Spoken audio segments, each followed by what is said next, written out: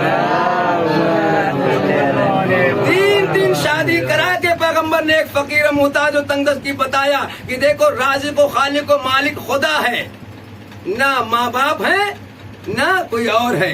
آیا روتا ہوا پیغمبر، ہمارے پاس روزی روزگار نہیں ہے۔ پیغمبر نے فرمایا جاؤ شادی کر لو۔ یا رسول اللہ ابھی تو ہم خود فقیر و محتاج ہیں، نہ مکان نہ دکان نہ روزی نہ روزگار، خود فاقہ کر رہے ہیں، اب شادی کر لیں گے تو پتہ چلا 2 فاقہ کریں گے۔ کہا میں کہہ رہا ہوں نہ جاؤ کرو۔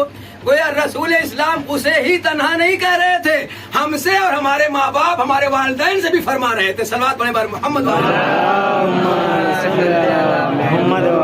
گیا شادی کر کے آیا، دوسرے دن روتا ہوا آیا، یا رسول اللہ اب تو 2 فاقہ ہو رہا ہے۔ رسول خدا نے فرمایا جاؤ دوسری کرو۔ یا رسول اللہ ابھی تو 2 ہی ہو رہے ہیں، کل 3 ہو جائیں گے۔ کہا میں کہہ رہا ہوں جاؤ کرو۔ اگر میری اطاعت و فرما برداری کرنے والے، میرے چاہنے والے، میری پیروی کرنے والے، میرا اتباع کرنے والے ہو تو جو میں کہہ رہا ہوں وہ کرو۔ اور یہ آج والے نہیں بلکہ قیامت تک کے آنے والے انسانوں کے لیے ایک درس و پیغام و سبق ہے کہ رازق و خالق و مالک خدا ہے، شادی کے بعد رزق کا راستہ کھلتا ہے۔ صلوات پڑھے بار محمد۔ روزی روزگار بیوی کے قسمت سے ہوتے ہیں اور اس کے بعد بچوں کے قسمت میں سے اس میں اضافہ ہوتا رہتا ہے۔ جب تیسری کروا دیا تو اب ہنستا ہوا آیا، ہنستا ہوا یا رسول اللہ وہ تیسری والی بڑی برکت والی ہے، وہ پہلی دوسری جو تھی منحوس، صرف جو ہے بے عمل بے نمازی بے دین، وہ لیٹی بیٹھی رہتی تھی، 4 پائی کے بعد توڑتی تھی، نحوستیں گھیرے ہوئے تھی۔ بے نمازی کی ہڈی بغل کے مکان میں لا کے کسی چڑیے نے رکھ دی تھی آشیانے میں، تو اس کی نحوست آس پاس کے گھروں میں پہنچ رہی تھی۔ اور اگر گھروں کے اندر ہی کچھ بے نمازی موجود رہے تو کہاں سے برکتیں آئیں گی، کہاں سے برکتوں کی بارش رہے گی؟ روزی روزگار کی مشکل، اولاد کی مشکل، بیماری کی مشکل، ہر طرح کی مشکل گھیرے رہے گی، نحوست ہی نحوست رہیں گی۔ صلوات پڑھیں بر محمد۔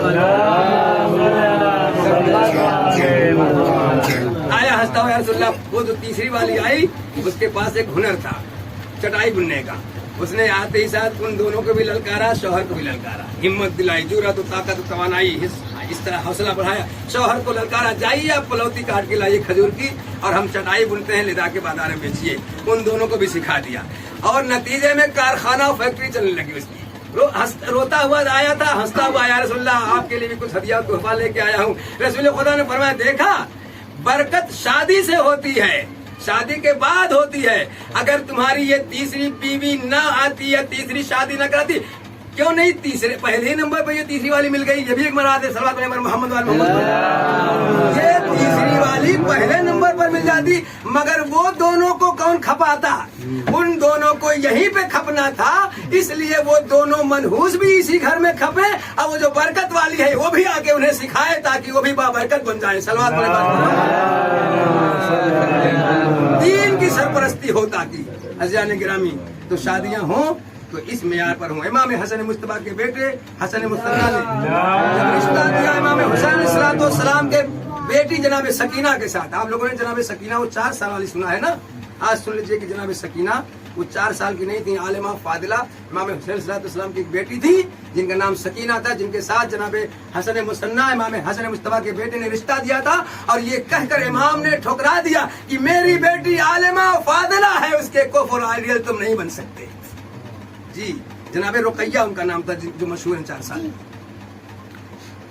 عالمہ فاضلہ، عالمہ غیر معلمہ جناب زینب، کیا کہنا، ایسی عالمہ کہ جن کو کسی نے نہیں سکھایا۔ زینب کے معنی کیا ہے پتہ ہے؟ زین یعنی زینت، اب یعنی باپ، زینب جو اپنے باپ کی زینت ہو، اور کیسے باپ کی؟ باب مدینۃ العلم جیسے باپ کی زینت جو بن جائے اسے زینب کہتے ہیں۔ اور یہی وجہ ہے کہ مظلوم کربلا نے جناب زینب کو کربلا لے جانے کے لیے جب انہوں نے اپنے شوہر نامدار سے اجازت لے لی ہے تب تیار ہوئے ہیں۔ جناب زینب گئی جناب عبداللہ کی خدمت میں اور جا کے کہتی ہے میرے شوہر نامدار، میرا بھیا کربلا جا رہا ہے، عراق جا رہا ہے۔ زینب جیسی عالمہ غیر معلمہ ثانیہ طہرہ جناب عبداللہ ابن جعفر طیار سے اجازت لے کر ایک درس اور سبق اور دے رہی ہیں خواتین کو، بیویوں کو، زوجات کو کہ دیکھو میرا بھائی آقا مولا ہے، میرے شوہر نامدار کا امام معصوم ہے، میں خود تعینات علی زہرا شہزادی ہوں، میرا شوہر، مگر شوہر کی عظمت بتائی ہے کہ شوہر کی عظمت کیا ہوتی ہے، دین کی راہ میں قربان ہونے جا رہا ہے، مگر میں نے اجازت لے کر بتایا کہ شوہر کی عظمت کیا ہوتی ہے۔ عبداللہ میرا بھیا جا رہا ہے رات، مجھے جانے سے منع مت کرنا، میں اپنے بھیا کے بغیر نہیں رہ سکتی۔ ایک مرتبہ شادی کے بعد جناب زینب نے صرف 2-3 دن اپنے بھیا حسین کو نہیں دیکھا تھا تو روایت بتاتی تعلیم تھا کہ غش کھا کھا کر بے ہوش ہو جاتی تھی جناب زینب، اور جب امام حسین صلی السلام کو دیکھ لیا، دیدار ہو گیا، تو جناب زینب کو جا کے قرار آیا۔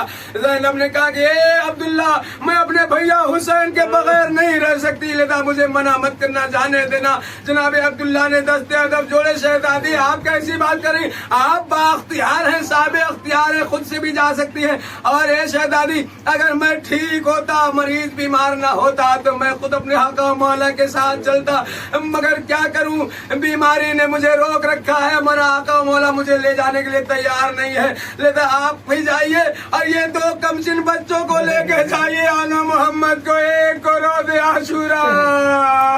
جب میرا مولا آقا سب کی قربانی پیش کر رہا ہوگا، جب انصار اپنی قربانی پیش کر چکیں گے اور عائشہ کی باری آئے گی تو آپ ایک کو اپنی طرف سے ایک کو میری طرف سے قربان کر دیجئے گا۔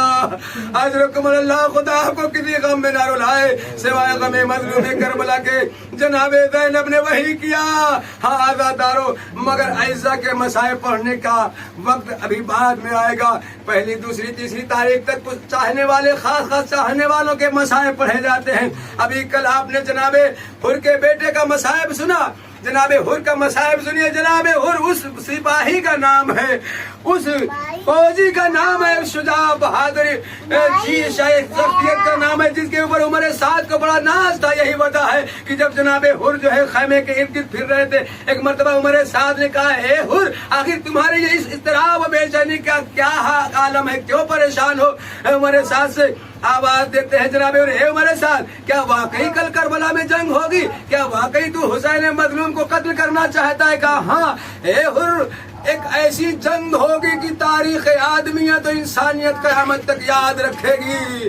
جیسے جناب حر کو یقین ہو گیا، فرماتے ہیں اے عمر سعد یہ عروہ کی حکومت تجھے مبارک ہو، میں چلا اب حسین کی طرف، جہنم ادھر ہے جنت ادھر ہے، میں جنت کی طرف جا رہا ہوں، اور اپنا ایک چھوٹا سا کاروان لے کے مظلوم کربلا کی خدمت میں آ گئے، بیٹے کو قربان کر دیا، بیٹا قربان ہو گیا۔ اب جناب حر نے اجازت طلب کی، اے آقا مولا مجھے بھی اجازت دے دیجئے۔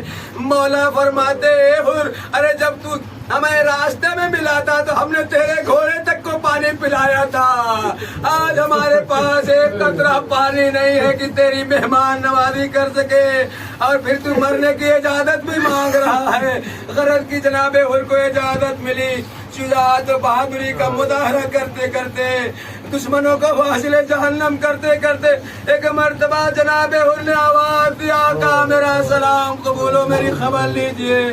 مولا حسین جناب حر کے جنازے پہ پہنچے، سر کو زانو پہ رکھا، ارے پیشانی پہ ایک ایسا زخم تھا جس کا خون رکنے کا نام نہیں لے رہا تھا۔ مولا حسین نے اپنی جیب سے رومال فاطمہ زہرا کو نکالا، جناب حر کی پیشانی پہ باندھا، آواز دیا آقا ہماری قسمت ایسی کہ آج رومال شہزادی کونین ہماری پیشانی پہ باندھا جائے۔ جناب مولا وعدے حر دیکھو میرا نانا جامع کوثر لے کے، میں تمہیں پانی نہیں پلا سکا مگر میرا نانا، میرا بابا ساقی کوثر جامع کوثر لے کے دیکھو انتظار کر رہا ہے۔